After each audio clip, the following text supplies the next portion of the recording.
صوفی صاحب یہ ذرا ایک لارجر پاکستان کا ایک سوشل کویسچن ہے کہ ہم ایک طرف تو ہم چاہتے ہیں کہ آمریت ملک میں نہ ہو، ہم چاہتے ہیں کہ ملک میں جمہوریت چلے. جمہوریت کے آلٹرنیٹیوز یہ ہیں جو آپ کے سامنے ہیں. سو وہ لوگ جو ہمارے جیسے بلیو کرتے ہیں کہ جمہوریت ہونی چاہیے، وہ تو ان کو تو لگتا ہے کہ ہم ایک لاک جام میں پھنس گئے ہیں. اگر جمہوریت چاہیے تو یہ چاہیے جو کہ اس طرح کے لوگ ہیں جو کچھ ڈیلیور نہیں کر سکتے، اور جمہوریت اس کے خلاف بات نہ کریں، بیکاز یہ تو پھر جمہوریت کے خلاف بات کر رہے ہیں آپ. دیکھیے، میں نارملی لیگل سوالوں کا جواب ہی دیتا ہوں because that is my area You're a of strength. citizen after all. But as a citizen, yes, I agree with what you're saying. And I think وہ ہم جیسوں کے لیے یا جو لوگ جینوئنلی پاکستان کے بارے میں سوچتے ہیں اور فکر مند رہتے ہیں، ان کے لیے ایک بہت بڑا کنسرن ہے کہ آپ سسٹم کو کسی صورت میں ڈیریل کرنے کا سوچنا بھی نہیں چاہتے. لیکن پھر آپ یہ دیکھتے ہیں کہ سسٹم جو ہے یہ ڈیلیور کر رہا ہے، سسٹم ڈیلیور نہیں کر رہا. تو اس صورت میں پھر آپ یہی سوچتے ہیں کہ ہم جس طرح میڈیا ہے، جس طرح پریشر گروپس ہیں، جس طرح مختلف آوازیں ہیں، وہ بار بار یاد دہانی کروائیں، وہ پریشر بلڈ کریں. وہ اب کورٹس نے جس طرح ایکٹیویٹ کورٹس سپریم کورٹ کو کرٹیسائز بھی کیا جاتا ہے، لیکن کرٹیسزم کے ساتھ ساتھ supreme court is becoming a balancing factor here in lot of suo motu matters, کہ اگر وہ نہ ہوتا تو شاید لوگوں کا ریاکشن بہت ہی زیادہ وائلنٹ ہو جاتا. So Supreme Court is becoming to an adjustment mode in that sense. تو یہ تو ہمیں میرا خیال ہے آواز بلند کرتی رہنی چاہیے. جو بھی ہمارے ایشو، جس چیز پہ ہم بلیو کرتے ہیں، چاہے وہ کرپشن کا ایشو ہے، چاہے وہ گورننس کا ایشو ہے، چاہے وہ ٹیررزم کا ایشو ہے، اس پہ سٹیزنز جس طرح بلیو کرتے ہیں، they must express themselves strongly، تاکہ وہ ایکسپریشن کمیونیکیٹ ہو اسٹیک ہولڈرز کو، اور ان کو بھی پھر ریئلائزیشن ہو کہ بھئی ہم لوگوں کے سامنے جواب دیں.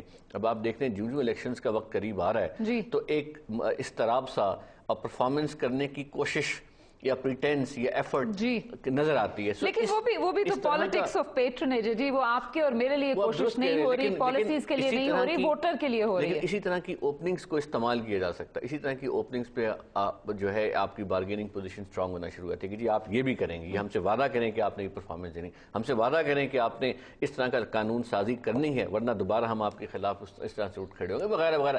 There are ways to go about that.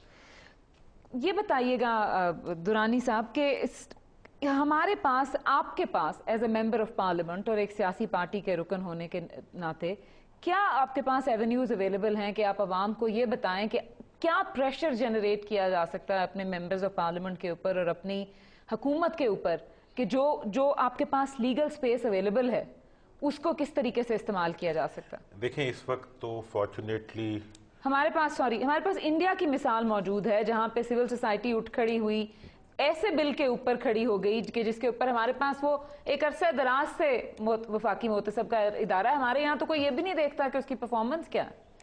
اس میں جی میں تو یہ سمجھتا ہوں کہ اس وقت پاکستان اس لحاظ سے خوش قسمت ہے کہ یہاں پہ ایک وائبرنٹ انڈیپینڈنٹ میڈیا ایگزسٹ کرتا ہے. دوسری ایک اور خوش قسمتی یہ ہے کہ جیسے ابھی صوفی صاحب نے بھی فرمایا کہ کورٹ ایک ہوپ اور ایک بیلنسنگ رول پلے کر رہا ہے رانگ ڈوئنگز کے اگینسٹ.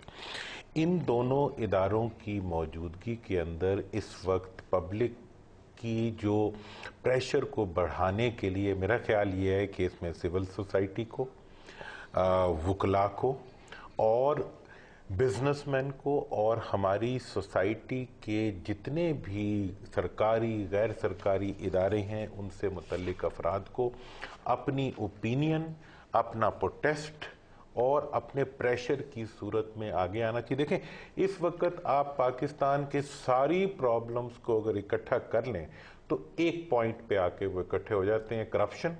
اور کرپشن سے آگے اگر پوائنٹ کو دیکھیں تو آپ کے قرضے ہیں، آپ کے جو لیگل فسکل سپیس کا کم ہونا ہے، وہ سارا ایشو جو ہے باہر سے لوٹی ہوئی دولت کو، تو اس کے لیے پبلک کو یہ سمجھ لینا چاہیے کو بھی اکاؤنٹیبل کریں. اور اپوزیشن کو جو کردار ادا کرنا چاہیے وہ نہیں کری. آپ کی لاسٹ کیا جی اینڈ میں آپ کی کنکلوڈنگ تھاٹس کیا ہیں کہ جو ہمارے پاس انٹرنیشنل لیگل فریم ورک موجود ہے اس وقت کیا کیا کچھ کر سکتی ہے ویری کوئکلی؟ دیکھیں، انٹرنیشنل لیگل فریم ورک ہمارے پاس موجود ہے فار ریٹریول آف ویلتھ. ہم لوٹی ہوئی دولت کو واپس لا سکتے ہیں، ہم اس پیسے کو آئیڈینٹیفائی کر سکتے ہیں، اس کو ٹریس کر سکتے ہیں. پولیٹیکل ول کی ضرورت. لیگل انسٹرومنٹ اس وقت گلوبل سطح پر موجود ہیں. UN کنونشن آن کرپشن اس میں سب سے وائبرنٹ اور پورٹنٹ لیگل انسٹرومنٹ ہے. اس کا فائدہ ڈیولپنگ کنٹریز کے لیے بنایا گیا تھا اور ان کو اس کا استعمال کرنا چاہیے بشمول پاکستان. بہت شکریہ آپ کا صوفی صاحب، بہت شکریہ آپ کا درانی صاحب. ناظرین اجازت دیجیے، اللہ حافظ.